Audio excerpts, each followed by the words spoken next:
اعوذ باللہ من الشیطان الرجیم بسم اللہ الرحمن الرحیم مثل الذین ينفقون اموالهم فی سبیل اللہ کمثل حبۃ انبتت سبع سنابل فی کل سنبلۃ مئۃ حبہ واللہ یضاعف لمن یشاء واللہ واسع علیم۔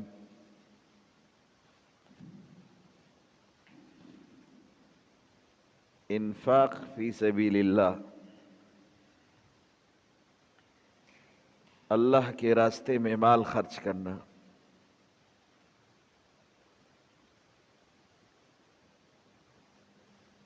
اللہ نے مثال کے طور پر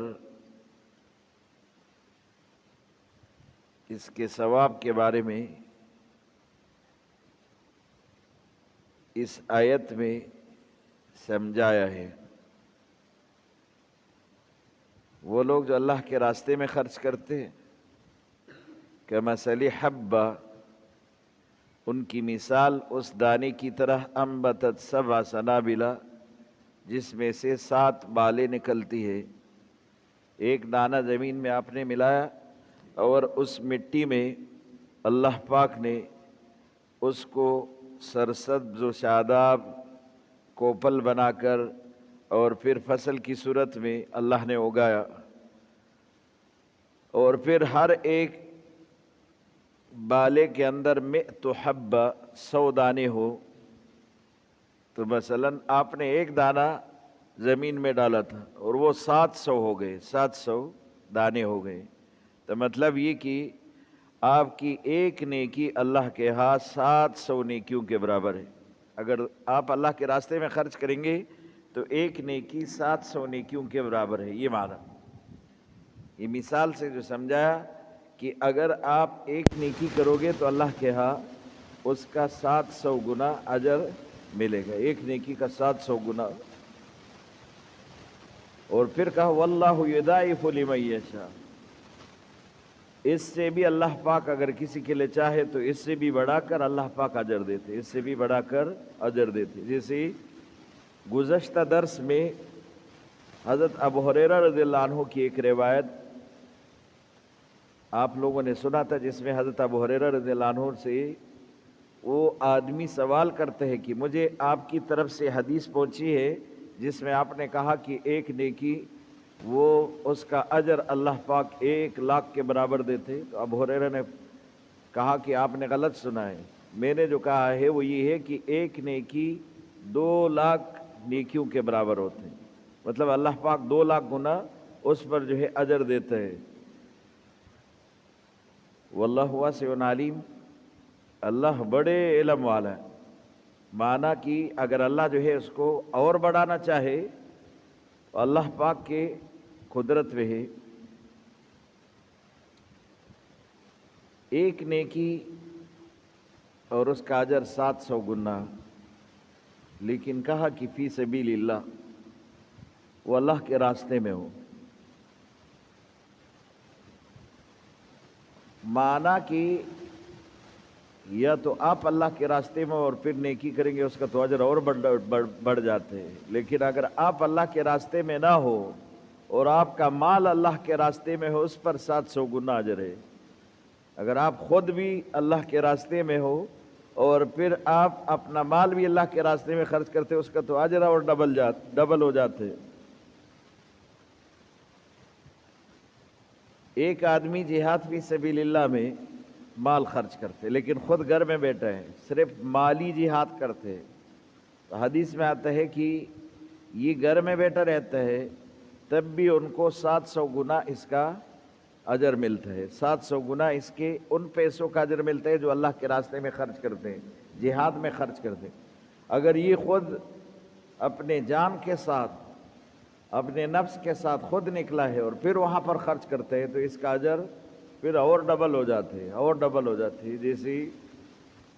تبلیغی حضرات کہتے ہیں کہ پھر اگر اللہ کے راستے میں آدمی نکلا ہے اور اپنے جان بھی لگا رہے، مال بھی لگا رہے، تو پھر اللہ پاک جو ہے اس کو بڑا چڑھا کر اس کا اجر اللہ پاک دیتے ہیں۔ اگر ایک پیسہ اپنے اوپر خرچ کرتا ہے تو پھر جو ہے اس کو اگر 700 نیکیاں ملتے تو پھر اسی طرح دوسرے آدمی پر خرچ کرتے تو وہ